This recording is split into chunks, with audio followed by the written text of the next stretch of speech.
అబ్బబ్బబ్బబ్బా స్కూలుకు టైం అవుతుంటే ఏమిట్రా కోచ్ చేస్తూ పద బస్సు వెళ్ళిపోతుంది. నేను బస్సులో రాను, బస్ ఎక్కనంతే. బస్సు ఎక్కకపోతే నా వీపు ఎక్కుతావా? ఇదెక్కడి కూడా వరా నాయన. ఇంట్లో కారంగా బస్సు ఎందుకు ఎక్కాలి? మా నాన్న కాల్లో తిరగట్లా. రే మీ నాన్నంత అయ్యాక కార్యం కర్వరా, విమానాలు ఎక్కుదురా. నా మాట వినరా బాబు. ఏంటి మామగారు రోడ్డు మీద ఆటలో లేదలుడు, చిన్న బస్సులో వాళ్ళ పక్కన వీళ్ళ పక్కన కూర్చుని స్కూలుకు వెళ్ళాలంటే నామోషిగా ఉందట, సిగ్గుపడుతున్నాడు. చూడండి మామగారు, స్కూళ్ళలో పిల్లలకు యూనిఫామ్ అంటూ ఎందుకు పెట్టారో తెలుసా మీకు? ఉన్నవాడు లేనివాడు అనే హెచ్చుతగ్గులు పిల్లల మనసులో కలగకుండా ఉండటం కోసం. ఎరా చిన్న, నీకు బస్సులో వెళ్ళడానికి నామోషిగా ఉందా? అవును. అవును, మొన్న జరిగిన పరీక్షల్లో నీకు ఇంగ్లీష్లో ఎన్ని మార్కులు వచ్చినాయి? 9. ఎంతకి? 100కి. తెలుగులో? 6. లెక్కల్లో? 7. నువ్వు సిగ్గుపడాల్సింది ఇలా మార్కులు తక్కువ వచ్చినందుకు, అంతేగాని బస్సులో వెళుతున్నందుకో నడిచి వెళుతున్నందుకు కాదు. మామగారు తీసుకెళ్ళండి. చిన్న, సాయంత్రం త్వరగా ఇంటికి వచ్చేయండి. అందరం కలిసి సర్కార్ మ్యాజిక్ షోకి వెళ్దాం.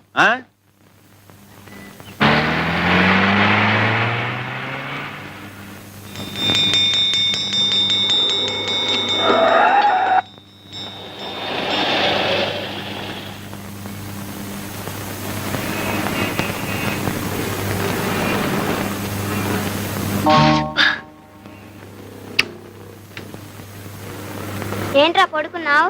ఆకలి వస్తుంది. అయ్యయ్యో, ఆకలి లేదు, నా బ్యాగే మీరు కుడుతున్నారంటే మీ అయ్యేడి? మా అయ్యి ఇంకా రాలేదండి. అందుకని మీరు కుట్టేటమేనా? బంగారం లాంటి బ్యాగ్ తగలెట్టేశారు. మా జడ్జి గారు చూసారంటే నాకు ఉరి శిక్ష వేసేస్తారు. మీ పట్టుకోండి, పొద్దున్న నుంచి ఏం తినలేదండి. ఏమండి, పసిపిల్లని పట్టుకుని? పసిపిల్లలు అయితే పసిపిల్లలా ఉండాలండి. ఎవరు ఇలా కొట్టమన్నారు? ఎవరు నాశనం చేయమన్నారు? ఏమండి, అది తీసేసి మళ్ళీ కుట్టిస్తామని మీరైనా చెప్పండి. మళ్ళీ కుట్టిస్తానంటుందిగా, ఇవ్వండి. ఏం కొట్టడం అండి బాబు, రూపాయో ₹1 గుంజేయడానికి వేస్తున్నారు ఆకలి పీనుగులు.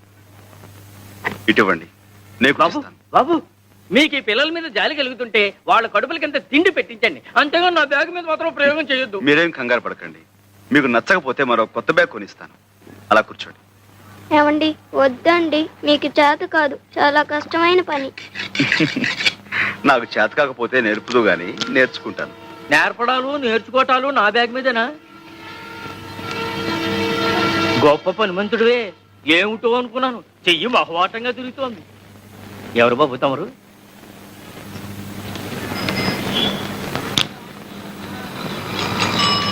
ఇదిగో ఎవరైనా? సాంబశివరావుని royal shoe mart company owner గారు. ఏమిటి, 4 పెద్ద షాపులో 4 బ్రాంచీలు ఉన్నాయి, ఆ ఓనర్ గారేనా? అవును. భలే కుట్టారే. నమస్కారం సాంబశివరావు గారు. ఇదిగోండి మీ బ్యాగ్, సరిగ్గా ఉందో లేదో చూసుకోండి. బ్రహ్మాండంగా ఉందండి. ఏం ఇవ్వాలో ఏమి? ₹1. షూ ₹5. అలాగే ఇవ్వండి. మా చిన్నబ్బాయి టైపు షార్ట్ హ్యాండ్ పాస్ అయ్యాడు. తమరు ఏదైనా ఉద్యోగం ఇప్పిస్తే. అలాగే, తప్పకుండా చూద్దాం. నమస్కారం బాబు. కాసేపు కొట్టు చూస్తూ ఉంటారండి, నేను మాకెళ్ళి భోంచేసి వస్తాం. తప్పు, 2 రోజుల నుంచి అన్నం తింటలేదండి. మా అయ్య వచ్చి డబ్బులు లాకెళ్ళిపోతాడని ఇడి భయం. మీ అయ్యా ఎక్కడో తాగి తిరుగుతా ఉంటాడండి, డబ్బులు కావాల్సినప్పుడు వచ్చి తీసుకెళ్తాడు. మీ అమ్మ? మా అమ్మ చచ్చిపోయిందిగా.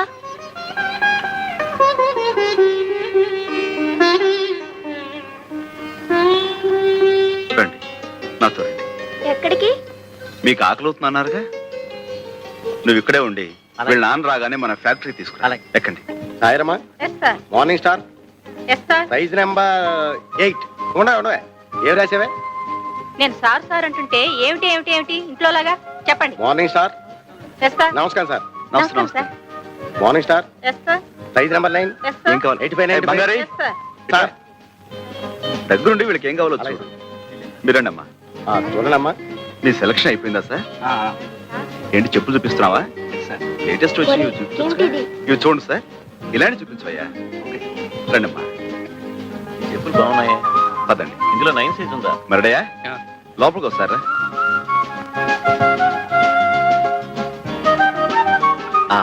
చూడమ్మా, మీరు ఇలా కూర్చుని ఏమాత్రం సిగ్గుపడకుండా మీకు కావాల్సినవి తెప్పించు తినండి. మడే, వీళ్ళకి ఏం కావాలో చూడు. అలాగే రెడీమేడ్ లో బట్టలు అవి తెప్పించు. అలాగే.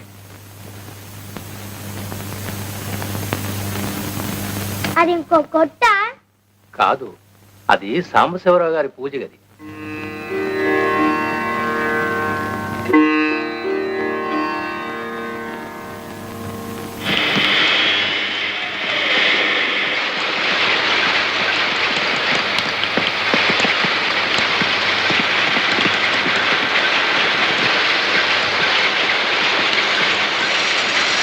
అయ్యగారు ఎక్కడ?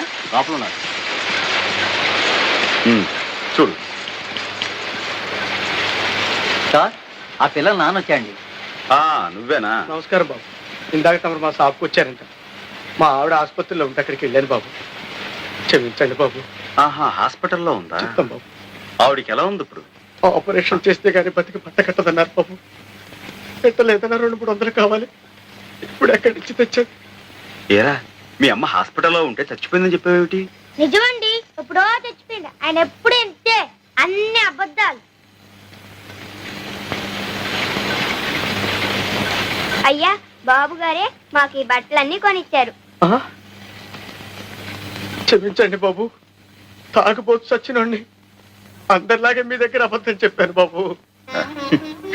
తాగుడు, జూతం ఇలాంటి వాటితోనే జీవితం గడిపేయాలి అనుకునేవాడు ఒక ఆడదాని మెడలో తాళి కట్టకూడదు, సంతానాన్ని కనకూడదు. భార్యని ఎలాగో అర్ధాయుషతో చంపేశావు. ఉన్న పిల్లలనైనా కాపాడుకో. వాళ్ళని చక్కగా స్కూలు చేర్పిస్తాను. నీకు ఇక్కడే ఓ ఉద్యోగం ఇస్తాను. ఇకనైనా కళ్ళు తెరిచి కుదురుగా బతుకు. దేవుళ్ళు లాంటి వారు కనికరించారు. అంతే చాలు బాబు. లేలే, భలేవాడివే. మడయ్యా, వీళ్ళని తీసుకెళ్ళాం.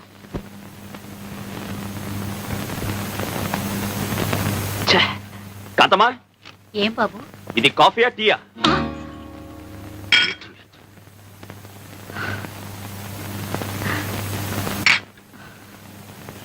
ఏమిటి ఉత్తరం? సాంబయ్యని డబ్బు పంపించమని రాసావా? అసలు అతను అడగాల్సిన అవసరం ఏమొచ్చింది? ఏంటి, నేనేదో అతను దోచేసినట్టు మాట్లాడుతున్నా? ఆఫ్టర్ ఆల్ 50,000 వ్యాపారం పెట్టుకోవాలనుకున్నాను, అడిగాను. ఎవరికి ఆఫ్టర్ ఆల్? నీకా సాంబయ్యకా? సాంబాయికే. లక్షలకు లక్షలు సంపాదిస్తున్నాడు. 50,000 ఆఫ్టర్ ఆల్ నథింగ్. ఎడం చేత్తో పారేయచ్చు. అలా అనుకుని పారేయటానికి అతనికి ఏమిటి అవసరం? నీతో అతనికి ఏ బంధం ఉందని పారేయాలి, ఏ బాధ్యత ఉందని పారేయాలి? రా, అతనికి ఆ డబ్బు తేరగా రాలేదు భాస్కర్, కష్టపడితే వచ్చింది. నాకతనే తేరగా ఇవ్వక్కర్లేదు, అప్పుగా ఇస్తే చాలు. 6 నెలల్లో కష్టపడి తీర్చి పారేస్తా. కష్టమా? నువ్వా? 6 ఏళ్లుగా కష్టపడి నువ్వెంత సంపాదించావు భాస్కర్? ఆహా, నువ్వేదో ఉద్యోగం చేస్తున్నావనా? నా సంపాదన గురించి, నా సామర్థ్యం గురించి అడుగుతున్నా? నేను అడిగేది నీ ఒక్క సంపాదన గురించే కాదు, నిలకడలేని నీ మాట గురించి, కుదురులేని నీ బ్రతుకు గురించి. Shut up. Why should I? This is the truth. 7 ఏళ్లుగా 6 కంపెనీలు మారావు. కుదురుగా ఒక్క చోట ఉన్నావా? పట్టుమని 10 నెలలు పనిచేసావా? ఎందుకని వాళ్ళు నిన్ను భరించలేక తీసి పారేశారు? ఎందుకని తరివేశారు? Stop it!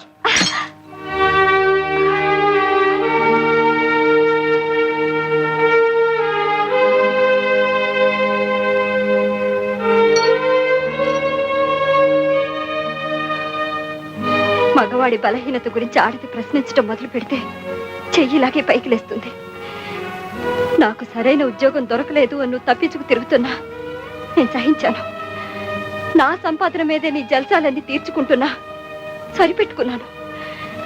కట్టుకున్న భార్యను గనక బంధాన్ని తెచ్చుకోలేను, బాధల్ని ఎవరితోనూ చెప్పుకోలేను. కానీ ఇప్పుడు నీ స్వార్థం కోసం నువ్వు సాంబయ్య మంచితనాన్ని ఉపయోగించుకోవాలని చూస్తే నేను ఊరుకోను. ఊరుకోక ఏం చేస్తావే? ఆ మాట నా నోటితో అనిపించద్దు.